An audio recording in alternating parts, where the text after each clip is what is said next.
হে তরুণ যুবকেরা, হে আমার বন্ধুরা, হে আমার মুরব্বিয়ানিরা, শুনে রেখে দিন বাবা, বিশ্বনবী ইন্তেকালের আগে, দুনিয়া ছেড়ে বিদায় নেবার আগে, বিদায় হজের সময় বলেছিলেন, রেখে গেল আমি তোমাদের তরে সেরা দুটি উপহার, রেখে গেল আমি তোমাদের তরে সেরা দুটি উপহার, আল্লাহর বাণী কোরআন মাজিদ আর বাণী আমার।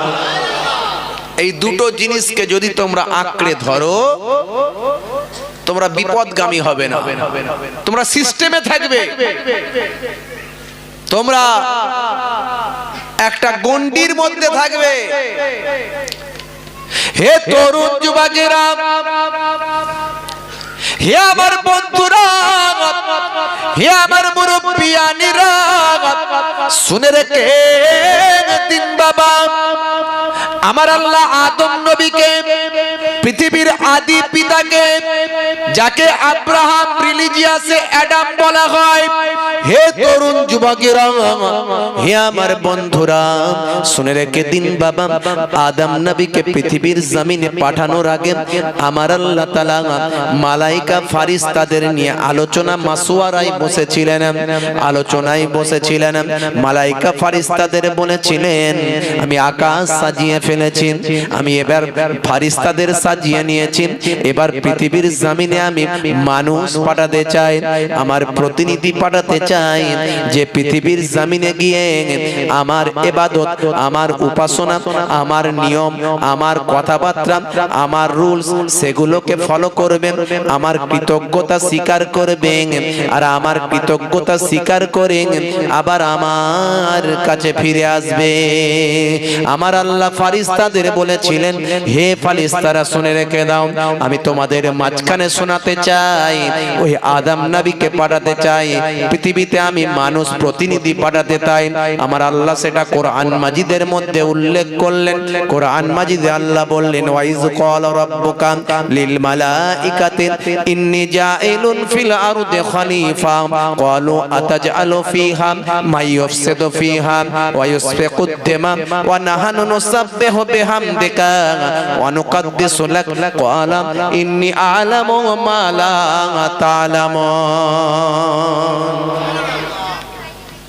ফারিস্তাদের বললেন আল্লাহ, হে মালাইকা ফারিস্তারা, শুনে রেখে দাও, আমি পৃথিবীর জমিনে প্রতিনিধি পাঠাতে চাই, মানুষ সৃষ্টি করতে চাই, পৃথিবীর জমিনে আমি মানব পাঠাতে চাই। ফারিস্তারা সে সময় বলেছিলেন, আল্লাহ পাঠাবেন না, আপনি পাঠাবেন না, ইন্নী জাইলুন ফিল আরদি খলিফা ক্বালু আতাজআলু ফিহা মাই ইউফসিদু ফিহা ওয়া ইউসফিকুদ দিমা, আপনি যদি তাদেরকে পাঠান, তারা পৃথিবীতে গিয়ে ফাসাদ তৈরি করবে, ঝামেলা করবে, অশান্তি করবে, মারপিট করবে, হিংসা করবে, হাসাদ করবে, রোনাজ খুনোখুনি করবে, তারা রক্তাক্ত করবে, তারা রক্তাক্ত করবেন, তারা খুন খারাপি করবেন। নাহানু নুসাব্বিহু বিহামদিকা ওয়া নুকদ্দিসু লাক, আমরা আপনার ইবাদতের জন্য, আপনার প্রশংসার জন্য, আপনার নিয়ম মানার জন্য, আপনার নীতি মানার জন্য, আপনার ইবাদত করার জন্য, আরাধনা তপস্যা করার জন্য আমরা যথেষ্ট আছি। আমার আল্লাহ বললেন, ক্বালা ইন্নী আ'লামু মা লা তা'লামুন, আমি আল্লাহ যেটা জানি তোমরা সেটা জানো না। তাহলে মানুষ কেমন ভাবে তৈরি হয়েছে বুঝতে পারছেন? বন্ধুরা আমার, তরুণ যুবকেরা আমার, হে আমার মুরব্বিয়ানিরা, হে জওয়ান যুবকেরা, শুনে রেখে দিন বাবা, আমার আল্লাহ মানুষকে পৃথিবীর জমিনে পাঠালেন, পাটি আল্লাহ বলছেন শুনে রেখে দাও, হে মানুষ, হে মানুষ জেনে রেখে দাও, আমি তোমাকে পৃথিবীর জমিনে পাঠালাম, শুধু এমনি এমনি পাঠাইনি। লাকাদ কাররামনা বানি আদম, আমি আদমের আওলাদকে অর্থাৎ এই মনুষ্য জাতিকে সৃষ্টির মধ্যে সর্বাপেক্ষা সম্মানীয় উৎকৃষ্ট করে পাঠিয়েছি। মানুষের চেয়ে কারো বেশি সম্মান আছে ভাই? জোরে বলেন আছেন? হ্যাঁ, কিন্তু মানুষ ভাগ করে নিয়েছে, ও বড় লোক, এ গরিব লোক, ও ছোট লোক, ও উচ্চ বর্ণ, এ নিম্ন বর্ণ, মানুষ ভাগ করেছে, কিন্তু স্রষ্টা ভাগ করে দেয়নি। স্রষ্টা বলেছে মানুষ হলো সমস্ত প্রাণীদের মধ্যে উৎকৃষ্ট প্রাণী। জোরে বলুন সুবহান। লাকাদ কাররামনা বানি আদম, আমি আদমের আওলাদকে সর্বাপেক্ষা সম্মানিত করেছি। মানুষকে আমি সর্বাপেক্ষা সম্মানিত করেছি। শুধু তাই নয়, আমার আল্লাহ আবার কোরআন মাজিদে বলছেন, লাকাদ খালাকনাল ইনসানা ফি আহসানি তাকবীম, এবং মানুষকে আমি পৃথিবীর সর্বাপেক্ষা সুন্দর জীব করেছি। আচ্ছা বলেন তো দেখি, মানুষের থেকে দেখতে কেউ কি বেশি সুন্দর? বাঘ সুন্দর, হাতি সুন্দর, ভেড়া সুন্দর, গাধা সুন্দর? না, মানুষের থেকে কেউ বেশি সুন্দর নয়। মানুষের যেখানে চোখটা দেওয়া দরকার আল্লাহ সেখানে চোখ দিয়েছে। চোখটা যদি কপালে হতো মোটেও ভালো লাগতো না। আমার আল্লাহ মানুষকে সর্বাপেক্ষা সুন্দর করে পাঠিয়েছেন। পাঠিয়ে আমার আল্লাহ বলছেন, এত কিছু দিয়েছি তোমাদের জন্য, পৃথিবীকে বিছানা করে দিয়েছি, আকাশকে ছাদ করে দিয়েছি, তোমাদের জন্য সূর্যকে দিন বানিয়ে দিয়েছি, আলো করেছি, সূর্যের আলোতে তোমাদের জন্য দিন বানিয়েছি, কাজ কারবারের ব্যবস্থা করেছি, তোমাদের জন্য সূর্যকে মেঘের আড়ালে পৌঁছে দিয়ে তোমাদের জন্য অন্ধকার করেছি এবং মৃদু লাইটের ব্যবস্থা করে দিয়েছি। মৃদু লাইট তোমাদের জন্য নাইট বাল্বের ব্যবস্থা করেছি, চাঁদকে মিটিমিটি তারাদের মিটিমিটি করে জ্বালিয়ে দিয়েছি, অন্ধকার বানিয়েছি, তোমাদের রাতটাকে আরামের করে দিয়েছি, তোমাদের জোড়াই জোড়াই সৃষ্টি করেছি, তোমাদের জন্য হাওয়া বাতাস, মাটি থেকে শস্য শ্যামলা ফলমূল তৈরি করেছি। এই সব কিছু কোনো মানুষ দেয়নি, কোনো বিজ্ঞান দেয়নি, কোনো পৃথিবীর কেউ দেয়নি, অটোমেটিক কোনো কিছু তৈরি হয়নি। আমরা সকলেই জানি কোনো কার্যের ক্ষেত্রে কোনো কার্য উৎপন্ন হয় যখন সেখানে কর্তা থাকে ভাই। কর্তা ছাড়া কার্য হয় না, এটা আমরা বাস্তবে মানি, কিন্তু আল্লাহর ক্ষেত্রে বলি প্রাকৃতিকভাবে অটোমেটিক হয়ে যায়। না না, হে তরুণ যুবকেরা, আমি আপনি সামান্য বুদ্ধির মানুষ, বড় বড় বিজ্ঞানীরা পর্যন্ত যেখানে বিজ্ঞানের শেষ, তারা বলে সেখান থেকে দা পাওয়ার অফ গড। তারা স্বীকার করেছে সব কিছু কার দান? জোরে বলেন, মহান স্রষ্টার। যে নামে ডাকুন, আপনি আপনার নামে ডাকুন, হিন্দু ভাইরা তার মতো ডাকেন, খ্রিস্টানরা তার মতো ডাকেন, জৈন বৌদ্ধরা তার মতো ডাকেন, মুসলমানরা বলি আল্লাহ। হে তরুণ যুবকেরা, আল্লাহ বলছেন পান্তারে, আমি তোদের এত কিছু দিয়েছি, এই সব কিছু আমি দান করেছি, দিয়ে আমি তোদেরকে একটা কথা বলেছি। কি বলেছি? শুনে রেখে দে বান্দা, শুনে রেখে দে। মা খলাকতুল জিন্না ওয়াল ইনসা ইল্লা লিয়াবুদুন, আমি জিন জাতি এবং মনুষ্য জাতিকে কেবলমাত্র পৃথিবীর জমিনে আমার ইবাদত বন্দেগী করার জন্য সৃষ্টি করেছি। তাহলে ইবাদত করতে হবে, ইবাদত করার জন্য আল্লাহ পাঠিয়েছেন, এত কিছু দিয়েছেন, দিয়ে পরীক্ষা করার জন্য পাঠিয়েছেন। কি আমার নিয়ম মেনে চলে, কি আমার সিস্টেম মেনে চলে, কি আমার নীতি মেনে চলে, কি আমার রুলস মেনে চলে, এটা দেখার জন্য আমি পৃথিবীতে পাঠিয়েছি। তোমার বুকে রাখো আল্লাহরই ভয়, আসবে না কোনো দিন কোনো পরাজয়, আসবে না কোনো দিন কোনো পরাজয়। বলুন না সুবহানাল্লাহ। জোরে হবে না।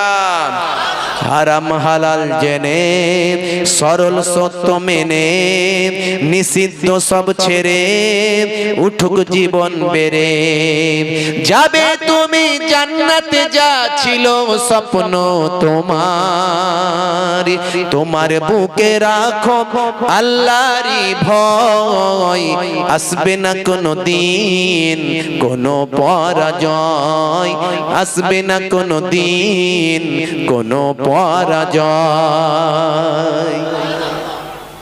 ভয় আল্লাহ বলছেন আমাকে কর, কাকে করবি? জোরে বলেন, ভয় কাকে করতে হবে? আল্লাহ বারবার বলেছে আমাকে ভয় কর। কারণ বান্দা ভয় করে কাকে? পুলিশকে ভয় করে, পুলিশকে ভয় করে, করে না করে না? পুলিশ আসছে, বেটা ছুটছে, পুলিশ কতক্ষণ ছুটবে তার পেছনে? সে বেচারা গিয়ে ছুটে ছুটে হাঁপিয়ে গেল, ও মাল ছুটে পালিয়ে গেল। তাহলে ভয়ে ছুটলো পুলিশ, পুলিশের ভয়ে। বান্দা ভয় করছে কাকে? র‍্যাফকে ভয় করছে। ভয় করছে কাকে? লিডারকে ভয় করছে, নেতাকে ভয় করছে। সবাইয়ের সঙ্গে কারচুপি করা যাবে, কিন্তু আল্লাহর সঙ্গে কারচুপি করা যাবে, দু নম্বরই করা যাবে। কিছু মুসলমানের ছেলে বেরিয়েছে সেদিনে, বলছে হুজুর আচ্ছা আপনারা বলেন কবরে গেলে এই মুনকার নাকির ফারিস্তা আসবে, তাই তো?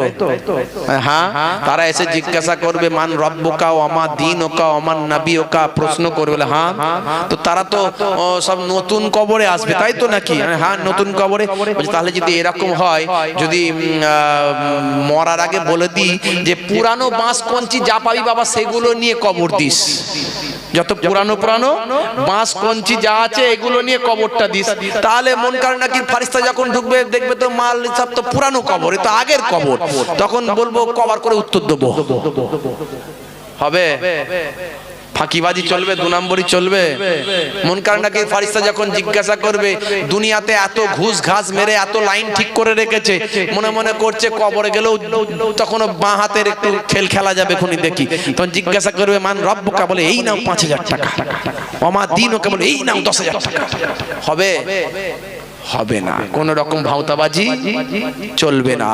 আল্লাহ বলছে বান্দা আমাকে ভয় করলে বাঁচবি, আমাকে ভয় করলে বাঁচবি, আমাকে ভয় করলে তখন তুই কোনো অন্যায় করতে গেলে চিন্তা করবি দেখছে কে? জোরে বলেন কে?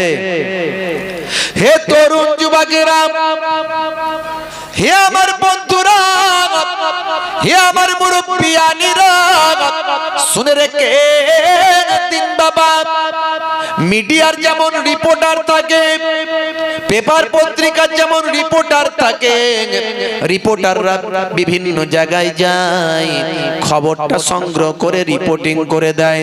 হে তরুণ যুবকেরা, মানুষ আমি আপনি প্রত্যেকে মানুষ, আমার আপনার প্রত্যেকের কাছে দুটো করে রিপোর্টার আছে, আছে না নাই?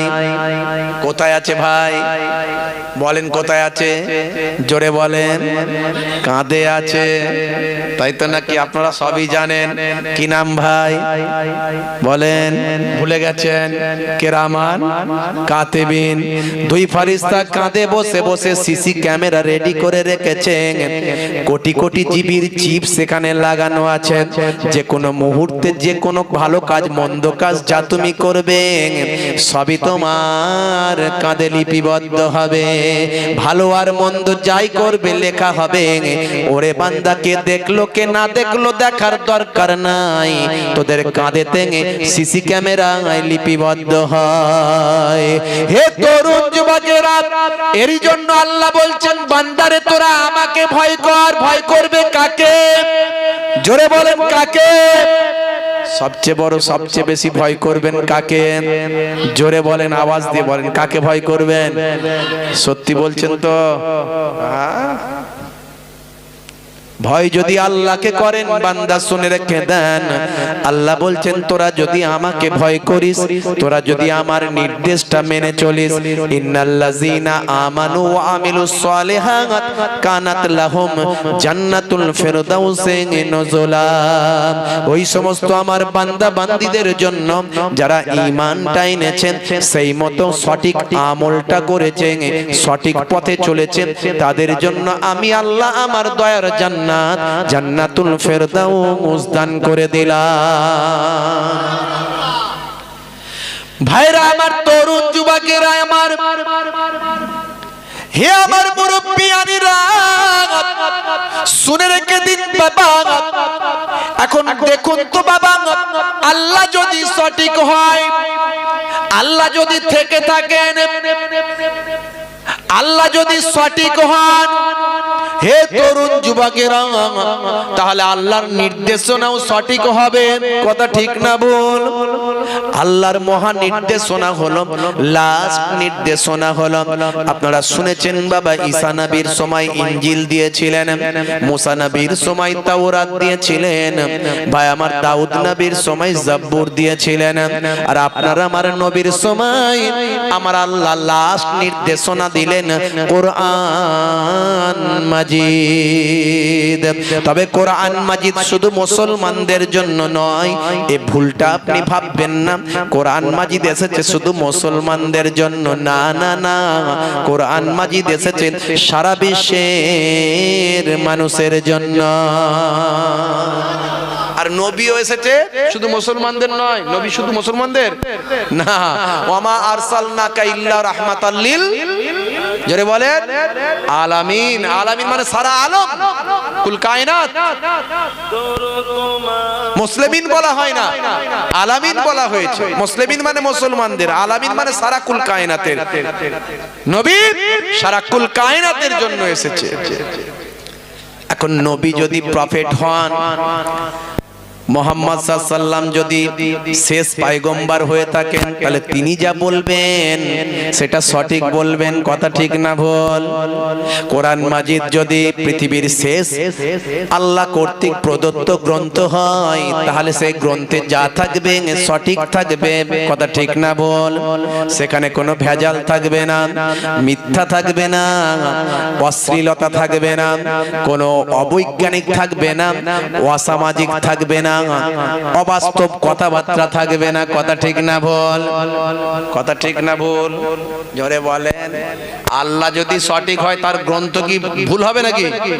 হ্যাঁ, তাহলে আমাদের দেখতে হবে গ্রন্থের মধ্যে ভুল আছে না ঠিক আছে, তাই তো নাকি? আল্লাহ যদি সঠিক হয়, তার প্রেরিত দূত পয়গম্বর তিনি নিশ্চয়ই সঠিক হবে। তাহলে দেখতে হবে, ভালো করে গবেষণা করতে হবে যে তিনি ঠিক ছিলেন না ভুল ছিলেন, তবেই তো আমার মাথায় ঢুকবে, আপনার মাথায় ঢুকবে। কি জি বন্ধুরা আমার, তরুণ যুবকেরা আমার,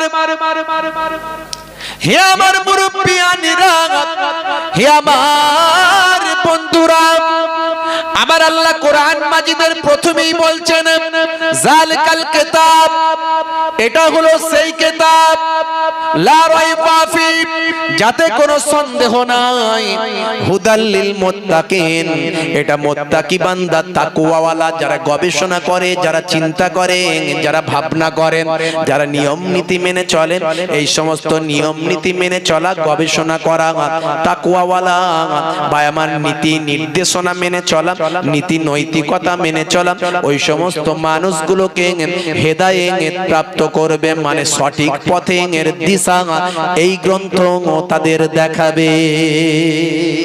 তাহলে কোরআন মাজিদ কাদের দিশা দেখাবে? যারা হুদাল লিল মুত্তাকিন, মুত্তাকি বান্দাদের হেদায়েত দান করবে, মুত্তাকি বান্দাদের হেদায়েত দান করবে। হে তরুণ যুবকেরা, এখন কোরআন মাজিদকে আমরা একটু দেখে নিই দু একটি উদাহরণের সাহায্যে। হে জওয়ান যুবকেরা, কোরআন মাজিদ আল্লাহর গ্রন্থ 1450 বছর ধরে অক্ষত অবস্থায়, যার কোনো সংশোধন সংযোজন হয় না। হয়েছে ভাই, কোরআন মাজিদ নিয়ে অনেক কিছু ঘটনা ঘটেছে, ঘটেছে না ঘটে না? মাঝে মাঝে শুনি না আমরা কোরআনের বিরুদ্ধে মামলা হয়েছে, হয়েছে না হয়নি? ভারতবর্ষের একজন ভাই আমার আমার ওয়াসিম রেজভি বলে নাম শুনেছিলেন?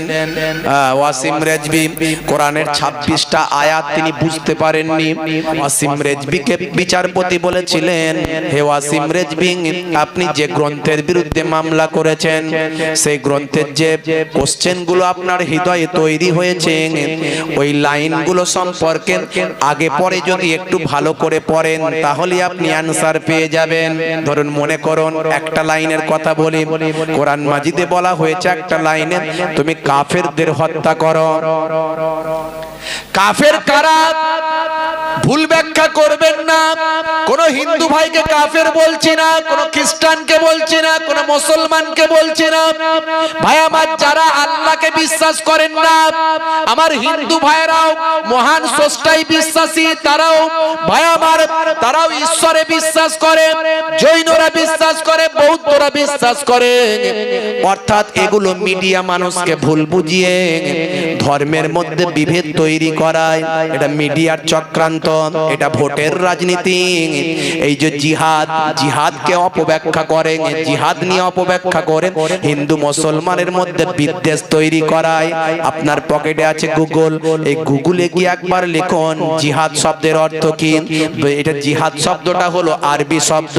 মনে করুন আমার সন্তান, আমি মোহেবুল্লাহ হুসাইনি, আমার সন্তান বড় হয়েছে, বড় হয়ে রাস্তায় যেতে যেতে একটা সুন্দরী অমুসলিম হিন্দু ভাইয়ের কোন কন্যাকে টন্টিটকিরি মেরেছেন, কোন অমুসলিম হিন্দু ভাইয়ের কোন কন্যার সঙ্গে খারাপ আচরণ করেছেন। যখন আমি জানতে পারলাম সঙ্গে সঙ্গে গিয়ে আমার সন্তানকে চর মারলাম, পুলিশের হাতে তুলে দিলাম। তার মানে আমি আমার সন্তানের বিরুদ্ধে জিহাদ করলাম। কথা বোঝা গেল? কথা বোঝা গেল? জিহাদ মানে অন্যায়ের বিরুদ্ধে রুখে দাঁড়ানো, অন্যায়ের বিরুদ্ধে প্রচেষ্টা চালানো, এর নাম জিহাদ। জিহাদ মানে হিন্দু ভাইদের মারা নয়, খ্রিস্টানদের মারা নয়, জৈন বৌদ্ধদের মারা নয়। এগুলো মিডিয়ার রাজনীতি, বিভেদের রাজনীতি করে, ভোটের রাজনীতি করে। বন্ধুরা আমার, তরুণ যুবকেরা আমার, হে আমার মুরব্বিয়ানিরা, হে জওয়ান যুবকেরা, শুনে রেখে দিন বাবা, হে মুসলমান একটুখানি লক্ষ্য করুন, হে তার তরুণ যুবকেরা একটুখানি খেয়াল করুন। কোরআন মাজিদ ভাই আমার দোস্ত আমার নিয়ে মামলা হয়েছে না হয়নি? তখন দেখা গেল সুপ্রিম কোর্ট বলল তুমি অন্যায়ভাবে মামলা করে সারা পৃথিবীর 200 কোটি কোরআন মাননেওয়ালা মানুষের হৃদয়ে আঘাত করেছ। তার জন্য হে মিস্টার রেজভি তোমাকে 50,000 টাকা ফাইন করা হলো। ফাইন করেছিল না করেনি? মামলা কোনো কাজে লেগেছে? লাগেনি। হে তরুণ যুবকেরা, যুগে যুগে কোরআনের বিরুদ্ধে ষড়যন্ত্র হয়েছে, কারণ কোরআন মাজিদ আল্লাহর গ্রন্থ। কোরআন মাজিদ কাউকে কষ্ট দিতে বলেনি, কারোর উপর জুলুম করতে বলেনি, ন্যায়ের কথা বলেছে, নীতির কথা বলেছে, সঠিক কথা বলেছে, সত্য কথা বলেছেন। ভাই আমার কোরআন মাজিদকে ভাই আমার ওই কি বলে আমেরিকার মিস্টার টেরি জনস কোরআন মাজিদ পোড়াতে চেয়েছিল, কোরআন মাজিদ পুড়িয়ে দেবে বলেছিল। আর প্রতিবাদ কে করেছিল? বাংলাদেশের আমার এক হিন্দু ভাই, নাম হচ্ছে মিস্টার নকুল কুমার বিশ্বাস। মিস্টার নকুল কুমার বিশ্বাস তিনি প্রতিবাদ করেছিলেন, কবিতা রচনা করেছিলেন। যদি আগুন লেগে ধ্বংস হয়ে যায়, ধ্বংস হয়ে যায়, যদি আগুন লেগে ধ্বংস হয়ে যায় পৃথিবীর সব বইয়ের দোকান, তবু বিশ্ব থেকে হারাবে না পবিত্র কোরআন। কোরআন মাজিদ অধ্যয়ন করেছেন গিরিশচন্দ্র বাবু, কোরআন মাজিদ অধ্যয়ন করেছেন রাজা রামমোহন রায়। এত ভালো অধ্যয়ন করেছেন, এত ভালো পড়েছেন, ব্যাখ্যা করেছেন যে ব্রিটিশ সরকার তাকে মৌলবী উপাধি দিয়েছিল। জানেন রাজা রামমোহন রায়কে মৌলবী উপাধি দিয়েছিল, যিনি হলেন জাতীয়তাবাদের জনক রাজা রামমোহন রায়। কোরআন মাজিদ বড় বড় অথার পণ্ডিতেরা তারা গবেষণা করেছে কোরআন মাজিদ নিয়ে। কবিগুরু বিশ্বকবি রবীন্দ্রনাথ ঠাকুর কোরআন মাজিদ অধ্যয়ন করেছেন, পড়েছেন, কোরআনের গুণকীর্তন করেছেন। শ্রীরামকৃষ্ণ পরমহংসদেবকে আমি শ্রদ্ধা করি, সম্মান করি। তিনি একজন মহামানব ছিলেন, মহামানব ছিলেন। তিনি বলেছেন যত মত তত পথ। ভাই আমার, স্বামী বিবেকানন্দজি যিনি ভারতবর্ষের গৌরব, ভারতবর্ষের উজ্জ্বল নক্ষত্র, তিনি শিকাগো পর্যন্ত ভারতবর্ষের সম্মানকে পৌঁছে দিয়েছিলেন। হানিমুচি চন্ডাল, ভারতবাসী আমার ভাই, এই সাম্যবাদের কথা স্বামী বিবেকানন্দজি সারা পৃথিবীর মানুষের কাছে পৌঁছে দিয়েছিলেন। মানুষের মধ্যে কেহ উচ্চ কেহ নিম্ন নাই, সকলেই সমান। জি হ্যাঁ, এই সাম্যবাদ 1450 বছর আগে বিশ্বনবী শিখিয়েছেন। নামাজে যখন দাঁড়াবে, কে বাদশা দাঁড়ালো, কে ফকির দাঁড়ালো, কে ড্রাইভার দাঁড়ালো, কে নেতা দাঁড়ালো, দেখার কোনো দরকার নাই। এমএলএ এর পাশে যদি একটা জায়গা ফাঁকা থাকে, ড্রাইভার এসে কোথায় দাঁড়াবে চিন্তা করছে। ইসলাম বলছে তুমি তোমার মন্ত্রীর পাশে দাঁড়িয়ে নামাজ পড়বে, কারণ ওখানে মন্ত্রী আর ড্রাইভার বলে কেউ নয়, সবই আল্লাহর দরবারের গোলাম। কথা ঠিক না ভুল? এই সাম্যবাদ বন্ধুরা আমার, তরুণ যুবকেরা, হে আমার বন্ধুরা শুনে রেখে দেন, হে জওয়ান যুবকেরা, হে আমার মুরব্বিয়ানিরা, বাংলাদেশের বিখ্যাত কবি শিল্পী নাম হলো মিস্টার নকুল কুমার বিশ্বাস। যখন বলেছিল মিস্টার টেরি জনস কোরআন মাজিদ পুড়িয়ে দেবেন, তখন আমার হিন্দু ভাই মিস্টার নকুল কুমার বিশ্বাস বাংলাদেশের জমিন থেকে, মাটি থেকে তিনি কবিতা রচনা করেছিলেন। যদি আগুন লেগে ধ্বংস হয়ে যায় পৃথিবীর সব বইয়ের দোকান, তবু বিশ্ব থেকে হারাবে না পবিত্র কোরআন। করবে কেমন করে কোরআন ধ্বংস আগুনের তেজ, করবে কেমন করে কোরআন ধ্বংস আগুনের তেজ। আছে বিশ্বে ভরা অগণিত কোরআনে হাফেজ, তারা ছাপি আসমানি গ্রন্থ, তারা ছাপি আসমানি গ্রন্থ, বাঁচাবে ইসলামের সম্মান, তবু বিশ্ব থেকে হারাবে না পবিত্র কোরআন। জোরে হবে না?